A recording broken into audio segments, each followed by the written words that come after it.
사도행전 20장 9절부터 11절 말씀입니다. 유도고라는 청년이 창에 걸터 앉아 있다가 깊이 졸더니 바울이 강론하기를 더 오래 하며 졸음을 이기지 못하여 3층에서 떨어지거늘 일으켜 보니 죽었는지라. 바울이 내려가서 그 위에 엎드려 그 몸을 안고 말하되 떠들지 말라, 생명이 그에게 있다 하고 올라가 떡을 떼어 먹고 오랫동안 곧 날이 새기까지 이야기하고 떠나니라. 아멘. 주님의 은혜와 평강이 함께 하시기를 주님의 이름으로 축복합니다. 바울의 3차 선교 여행 때에 설교를 하던 중에 곤란한 일이 생겼던 이 유두고 사건을 오늘 생각하겠습니다. 자, 오늘 다시 살아난 유두고입니다. 드로아의 청년 유두고, 운이 좋은 행운의 사람이라고 볼 수 있지요. 바울의 강론을 듣기 위해서 저녁 집회에 참석했다가 3층 누각에서 떨어져 죽음을 맞고 말았던 청년이었습니다. 바울은 선교 여행에서 우상을 만들어 파는 자들의 위협과 바울을 해치려는 유대인들의 음모 등 많은 방해를 받았습니다. 그런데 드로아를 떠나기 전에 마지막 설교를 하는 그곳에서 유두고 청년이 죽게 됩니다. 바울의 심경을 괴롭혔을 것입니다. 이것은 복음을 해방하려는 자들에게 유리한 조건이 되는 일이었습니다. 자, 다시 살아난 청년 유두고를 통해서 우리에게 주시는 하나님의 귀중한 교훈을 함께 살펴보겠습니다. 먼저 말씀을 사모하고 있는 초대교회 성도들의 모습을 보게 됩니다. 빌립보에서 무교절을 보낸 바울은 드로아에 이르러 안식 후 첫날 모여 떡을 떼고 그곳을 떠나기 전 드로아에 있는 신자들에게 설교를 하고 있습니다.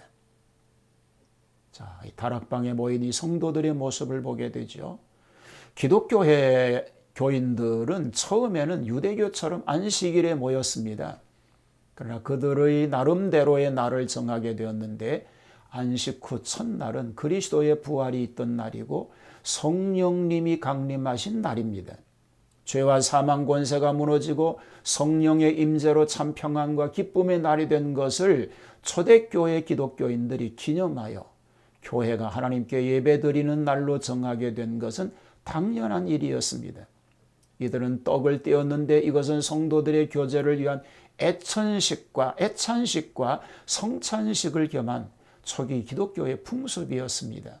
모임이 있던 윗다락은 교회로 사용할 장소가 없던 때에 필요한 성도들이 모일 수 있는 장소로 정하여진 곳이기도 하죠.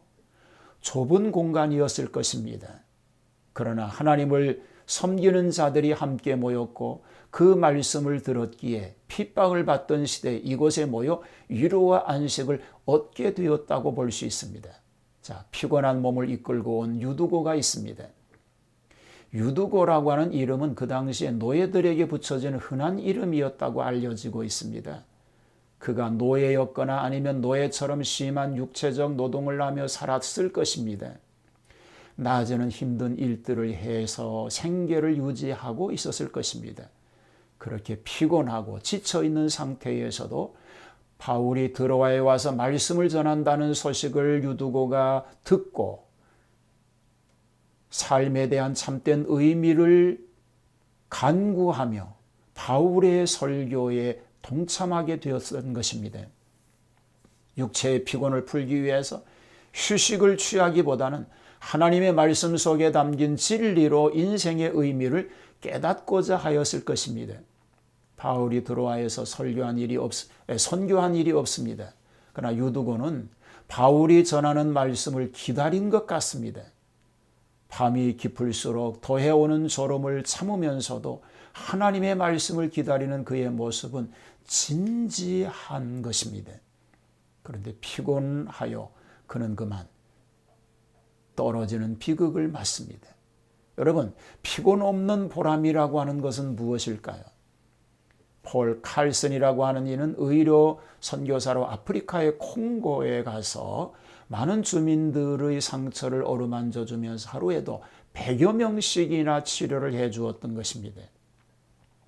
하루는 어떤 사람이 칼슨 박사님, 당신은 피곤하지도 않습니까? 라고 물어보았습니다.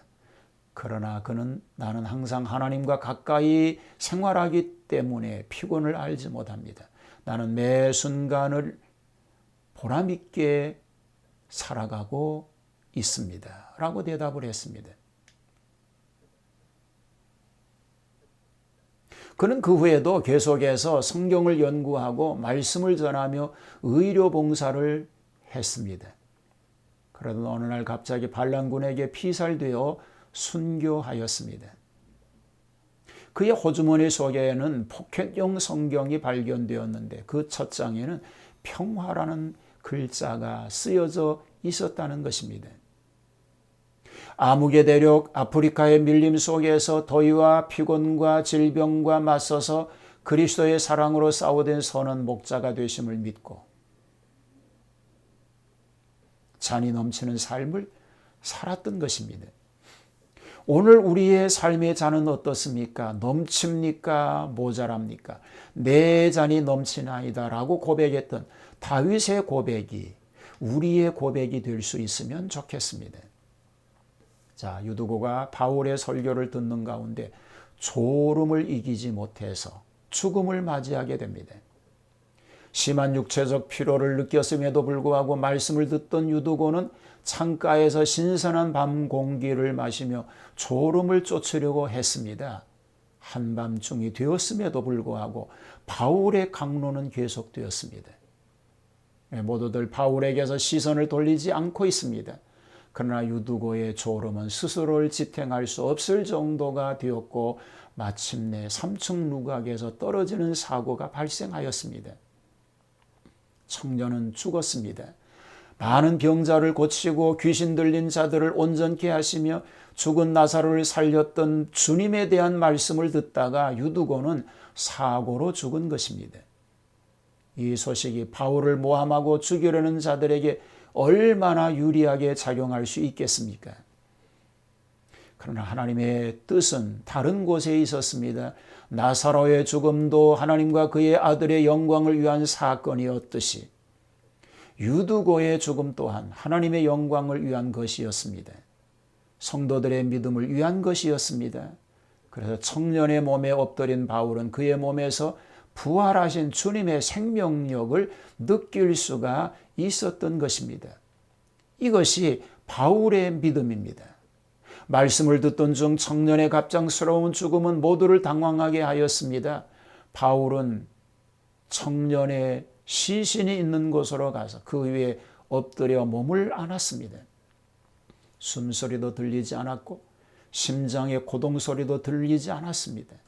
청년의 몸을 꾀하는 바울은 엘리야가 사르밧 과부의 죽은 아들을 위하여 그 몸 위에 엎드린 것을 생각하였을 것입니다.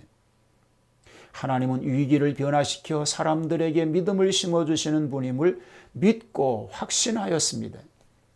바울은 이 믿음을 가지고 생명 되신 하나님 앞에 나아갑니다. 유두고는 죽었으나 바울은 믿음의 눈으로 그리스도를 살리신 하나님 안에 있는 유두고의 생명을 보았던 것입니다.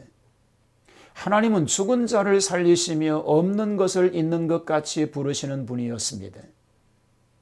바울은 그에게 생명이 있음을 성도들에게 말합니다. 아직 죽지 않은 것이 아닙니다. 주님 앞에 엎드린 결과 그렇게 되어진 것입니다. 이것이 바로 전화이복입니다. 옛날 중국 어느 마을에 말 한 피를 키우며 가난하게 살아가는 가정이 있었는데 하루는 그 말이 없어졌습니다.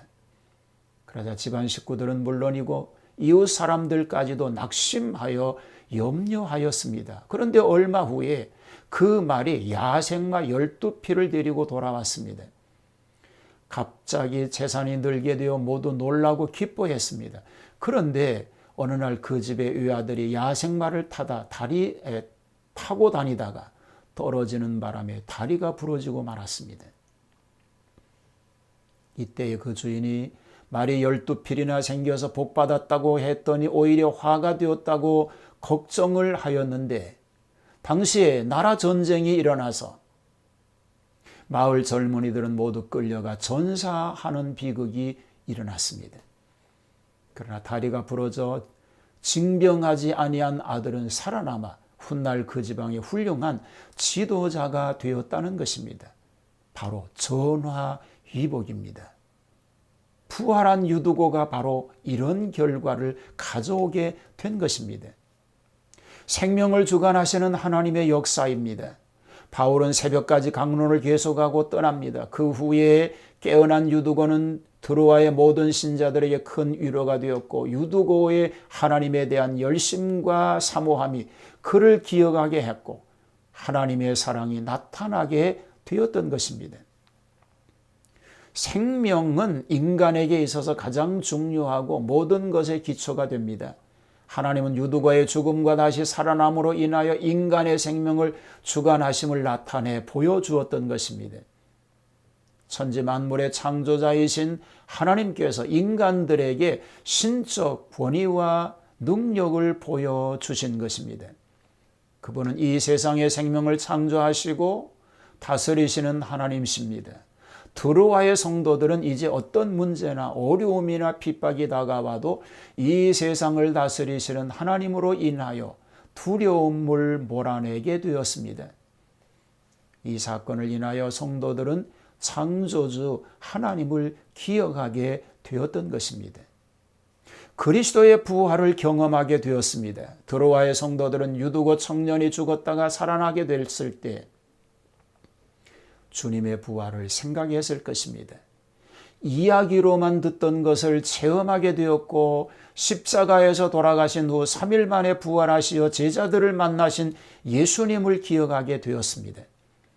그들은 육체의 생명을 죽일 수 있는 자들보다 몸과 영혼을 다 주관하시는 하나님을 경험하게 되었고, 더욱 담대한 믿음을 가지고 성장하게 되었다고 볼 수 있는 것입니다.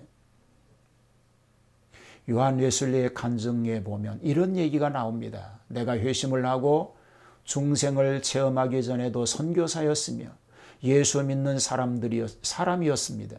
나는 예수를 열심히로 믿었고 온갖 교회 일에 몰두했습니다. 그러나 그 당시에는 이들의 아들의 믿음이 아니요 종의 믿음을 가졌었습니다.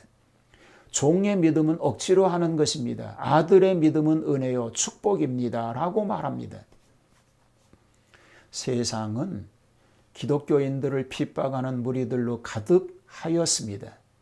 장차 이들에게 있을 로마의 핍박은 더 굳센 믿음을 필요로 하였던 것입니다. 이제 성도들은 부활하신 주님이 함께함을 깨닫게 된 것입니다. 임마누엘 되신 주님은 고통받는 자들과 함께하였고 죽은 유두고와도 함께하였습니다. 그리고 오늘 이 순간에도 하나님의 역사는 이루어지고 있습니다. 또 그는 성령으로 오시어 인간들을 돌보시고 세상을 주관하고 계신 줄로 믿습니다. 드로아에서 바울의 강론을 듣다가 떨어져서 죽은 유두고는 하나님의 말씀을 사모하였던 청년이었습니다. 그는 지친 몸으로 왔다가 창에서 떨어져 죽었고 다시 살아나는 기적을 경험하였습니다. 이 부활은 초대교회 성도들에게 임마누엘 되시며 생명의 창조주가 되시는 하나님을 만나게 되었습니다. 사도들과 선지자들과 선교자들을 통해서 이 놀라운 일이 확산적으로 퍼져나가는 간증이 되었을 것입니다. 오늘 우리는 이런 굳센 믿음으로 하나님의 능력을 경험하고 하나님의 뜻을 이루어드리는 복된 승리자로 살아갈 수 있게 되기를 주님의 이름으로 축복합니다.